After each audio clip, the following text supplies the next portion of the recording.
In the summer of 2009, a man arrived quietly in the Irish town of Sligo. He checked into a hotel under the name Peter Bergmann, claimed to be from Austria, and handed over a seemingly valid address. There was nothing unusual about his appearance or behavior. He wore a well-tailored suit, carried himself like a businessman, and spoke with a thick German accent. To the hotel staff and passersby, he was just another visitor. But behind the calm demeanor and polite small talk, Peter Bergmann was not who he claimed to be. In fact, as the days would unfold, it would become clear that he was no one at all. From the moment he arrived, Bergmann's actions were strangely methodical. Each day, he would leave the hotel carrying a purple plastic bag, one filled to the brim. But when he returned later, the bag was gone. Not empty, just completely gone. He repeated this routine multiple times a day, as if he were deliberately discarding fragments of his identity. Where he went, what he threw away, and why, those questions have never been answered. He wasn't hiding in the shadows. Security cameras caught nearly every movement he made. He wandered the streets, visited the post office to buy stamps, even chatted with other hotel guests. He asked a taxi driver about local beaches, showing particular interest in Ross's Point, a peaceful seaside spot a few kilometers outside town. He was seen standing in the surf there, fully dressed, staring into the sunset. Bergmann had no digital footprint. The address he provided in Austria didn't exist. No matching name, no record of travel history, no passport traceable to that identity. He paid for everything in cash, left no online trail, and managed to remove almost all identifying information from his belongings, including cutting the tags from his clothes. Investigators combed through CCTV footage and found him calmly disposing of small items throughout Sligo, none of which were ever recovered. It's as if he was trying to vanish without a trace while still being in plain sight.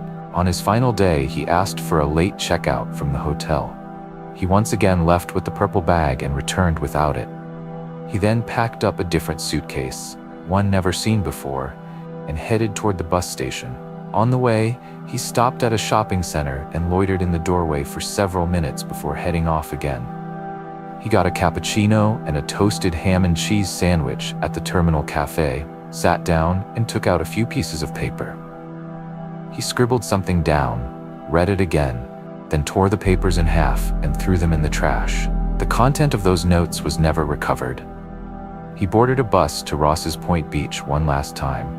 That evening, he was spotted by several people at the beach. He looked out of place, barefoot, dressed in dark formal clothing, holding a newspaper under his arm.